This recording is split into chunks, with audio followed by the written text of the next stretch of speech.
Well, welcome to the 700 Club. A runaway grand jury. That's what defense lawyers are saying after the indictment of people who made the undercover videos of Planned Parenthood. They say the case won't stand up in court, and they're asking the district attorney to drop it. Gary Lane has the story. Lawyers for David Daleiden and Sandra Merritt termed the indictment against them this week as the work of a runaway grand jury. They want a new grand jury seated to investigate the case. Daleiden and Merritt are from the Pro-Life Center for Medical Progress. After going undercover, they released a series of videos last year that critics say expose Planned Parenthood's dealing in unborn baby body parts. Start by telling me what you used to pay. No, I want $75 a specimen. Pro-lifers praise them, saying the videos show illegal profiting from the sale of fetal tissue. But a Houston grand jury accused them of committing a felony by using fake California driver's licenses to gain access to Planned Parenthood offices. They also may face a misdemeanor charge for offering to buy human organs. Daleiden and Merritt's attorneys criticized the grand jury for going after the whistleblower instead of, quote, indicting the wrongdoers here, the organization trafficking in baby body parts. Regent University law professor James Duane agrees. He said the Planned Parenthood videos clearly show federal law was violated. So it's really quite surprising that the grand jury would decide to indict not the folks who are behind all of this, but the investigators who are trying to bring this to light. And critics point out that one of the prosecutors assigned to the case was a Planned Parenthood board member.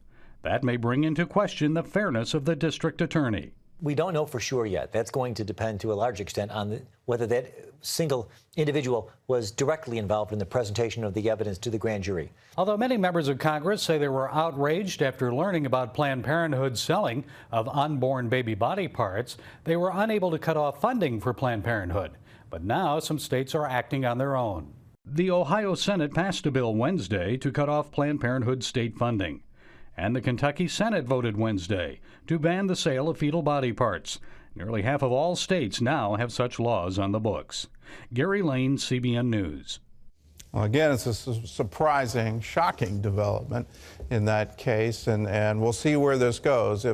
If one of the prosecutors was also a board member of Planned Parenthood, that's an obvious conflict of interest, and we'll see what happens to these charges. Well, John Jessup has more of today's top stories from our CBN News Bureau in Washington. John?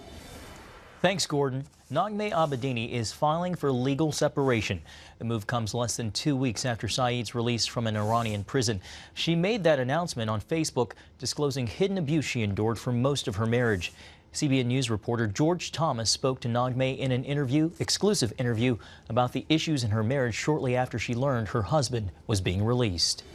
The reality is that we're not heroes. Jesus is the only hero. He's our only example, and we're broken people with issues. And you know, my brokenness has allowed me to understand other people who've gone through similar struggles and abuse in their own relationships. So we're both broken people. Naghmeh Abedini worked for her husband's freedom, but took a break from public advocacy last November when she told supporters in a private email that he had been an abusive husband, something she didn't want made public but was later leaked to the press. You can see more of our interview with Naghmeh on cbnnews.com. The head of the United Nations is harshly criticizing Israel, saying the Jewish state is engaged in a stifling occupation of Palestinian territories with new Israeli settlements on the West Bank. But Israeli Prime Minister Benjamin Netanyahu fired back, characterizing the Palestinians as the ones who commit murder, adding that they don't want to build their own state. Rather, they want to destroy Israel and kill Jews simply for being Jews. Well, here at home, a federal appeals court is dealing with the question of whether local government leaders in North Carolina are violating the Constitution by holding exclusively Christian prayers at their meetings. The Supreme Court ruled in 2014 that a town in New York could allow clergy to lead prayers at their meetings. But an attorney for the American Civil Liberties Union argued that using Christian prayers was, quote, unconstitutionally coercive. But two of the judges pointed out no one had to take part in those prayers. The ruling is expected in the weeks ahead. Gordon, any idea where this ruling might fall? Well, actually, this case concerns me because they're pointing out that the commissioners led the prayers themselves instead of inviting clergy. And so they're saying if you have something before that commission and the commissioners are leading the prayer, does that make it coercive?